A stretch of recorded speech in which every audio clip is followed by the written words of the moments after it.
It became very clear there was only one business that would make it in the long run, which was coffee. And all the others were detracting management's attention from the one thing that had a chance but wasn't getting a chance. Basically, we have to get everything out of there except coffee. So you're basically becoming a coffee company. We were basically becoming a coffee company.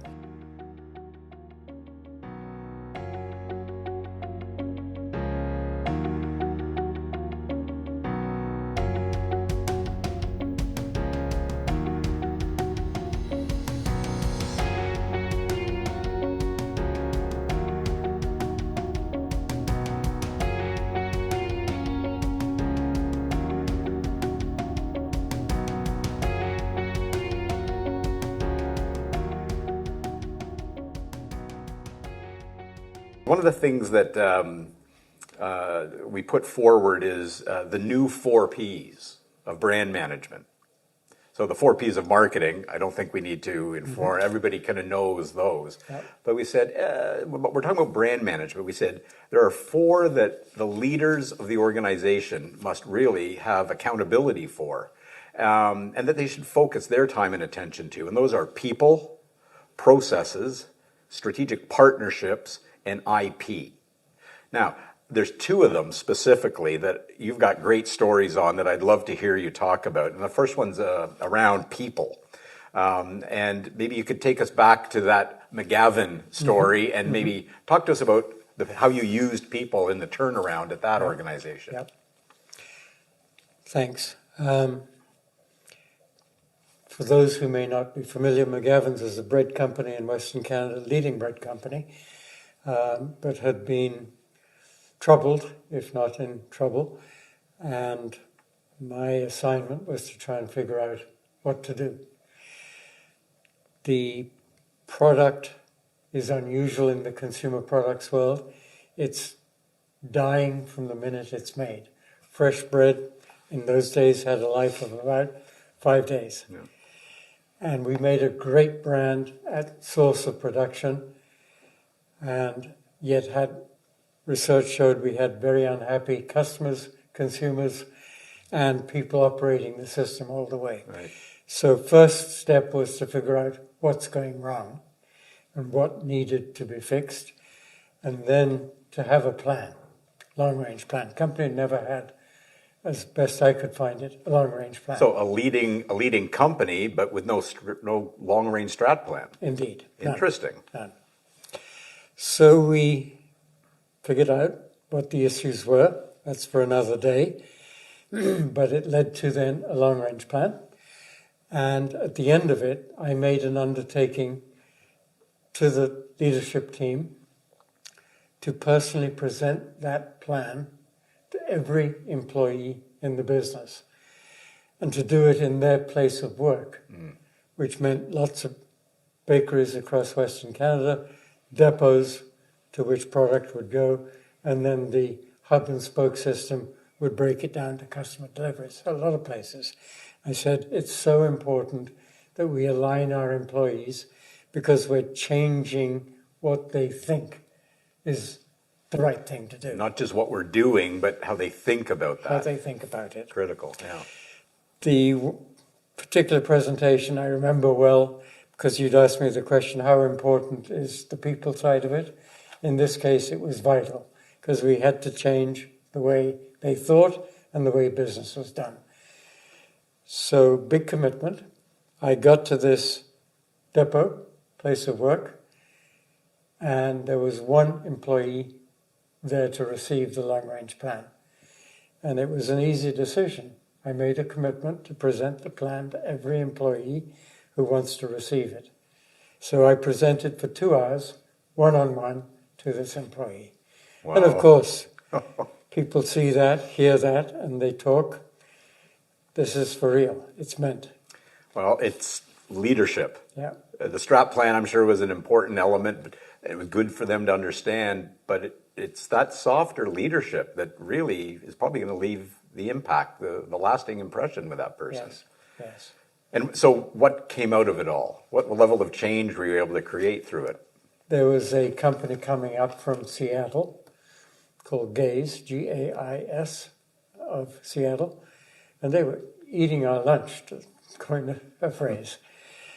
And I was lucky enough to persuade the CEO to say, I'm new to the business, help me, what should I know? And he shared with me very generously 3 things, 3 learnings. He said, number 1, all of your key people are at head office. They need to be at the bakery. You don't need a head office. And if you're not with the people, you don't know what the hell is going on. I closed the head office soon after. He was quite right. Yeah. Second, he said, if you aren't keeping a daily P&L, you'll never know where it went wrong. Daily. And I'd never Which back then meant it was all manual too. Never heard of that concept Whoa. prior to that, a daily P&L. He said you've got multiple key stages in a product that's dead in 5 days. There's the bakers. How much water did they use? How much flour? How much energy? How many loaves did they get out of it? Equal to what should be norm, more or less. More means they're cheating the recipe. They got too much water in. It's not ideal. Less means they were suboptimal. If you don't know when they let go of that product to the distribution network, which is 40% of the sales, P&L, major portion of the business, you have no idea whether the bakers messed up or something happened after that. Must be daily. So that was a practical example. Boy. When we got to that side of it, we found out that the sins were all in the distribution network. Another story. But he told me daily P&Ls, and I had to think about that. The third one was, he said, when I was building our business, it was clear that we all knew we had too many people. We absolutely couldn't agree which ones. Right. We could agree that we had about 1/3 too many. And since we couldn't sort out who was surplus to what the business really needs, I went in, this is the CEO, I went in on a Sunday, and I put pieces of paper on the desk of our staff at the office. 1, 2, 3. And on Monday morning, all 3s were given their termination notices. Not selected you, but not you. It was all 3s. Because Nobody we couldn't could agree. Nobody could agree. But a decision still had to be made. And he said, the one thing I knew for sure was that my cost structure went down by 1/3 that morning. Yeah. Guaranteed. And the other employees were all good, hardworking people who, like most of us, have got a portfolio of work where the bottom 20% is low value added, nice to do stuff. And they very quickly learned to drop or lessen that and pick up work that somebody else was doing. And that recalibration took place very quickly. Wow. As tough a decision as that is, sometimes those are the decisions that, again, a brand can help direct, Yep. but it takes leadership to make the decision. Yes. That's the key. Yes. Yeah. Another new P is the partnerships. And I had the benefit of working with you, for you, on a whole range of new partnerships that Labatt was able to Yes. successfully complete. And maybe a couple of quick words on those that stick out to you. The one I think would be particularly interesting for your audience to point to would be our partnership with Anheuser-Busch, and particularly August III as 3 Sticks, as he was 3 called. Sticks, yeah. And they had been our long-term partner. They didn't want to enter the complicated Canadian beer market, but they needed a partner to help with distribution and navigating the difficult legislative framework. In those days, we did not have free trade. Right. So Labatt was the chosen leader at the time, and we became partners, and we licensed the brand for as long as the license started, but it could be ended in 2 years' notice with the simple payment of the royalties. Your team and our colleagues came to me with market research that simply said the way the table is set with our brand portfolio, this brand is going to go from now a 10 share to the leading brand in Canada in the next 10 to 15 years. It's guaranteed. It's got a younger age profile. And if we're not careful, they will eat our lunch. They will leave us and become a competitor. And all they have to do is write a check for 2 years' royalties. So we got busy with how in the world can we change the partnership so that they can mutually agree with us to never be in a position of leaving. Lots of work, but in the end, we changed from a 5% royalty structure where they could leave on 2 years' notice or payment of the royalty to an agreement in perpetuity, unheard of by me anywhere else in the world, certainly by them, to persuade them to give us their brand in Canada in perpetuity and for a change in the royalty payment, twice as much. Oh, yeah. But we basically bought the brand forever for 5 points. 5 points of royalty. It was a very exciting accomplishment. By that time, we were owned by InBev, Interbrew. And I have to say, they looked at me like I'd lost my marbles, and even though we kept them apprised of what we were trying to do. Well, it had never been done in the industry. And licensing deals were quite common back then. This was the first. Not in perpetuity. Yeah. And in the end, that became a very pivotal part in the acquisition by what was then known as InBev of Anheuser-Busch for $50 billion.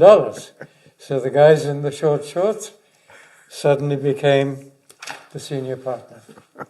A fascinating story. But it also talks about how important, again, from a leadership standpoint, maintaining, you can always deliver the business, but it's the quality of the relationship. Because in perpetuity automatically means in trust. Yes. And that is a special skill that brand-driven leaders truly have. And you are one of the finest I've ever seen. Just watching, you all, like your story about, I will present the strat plan to one employee. Because I made a promise to talk this through with every employee. So it's that leadership and that trust. So it taught me so much. And may I just extend that, thank you for the compliment, but in the end, we all need leadership team. It's not an individual. You may set an example, but as companies get larger and more complicated, we need everybody to believe and buy into a shared philosophy. And so it's an example that your leadership team could say, okay, I got it. Yep. And truly buy into it. And that allows you to reach far more people far quicker. Oh, for sure.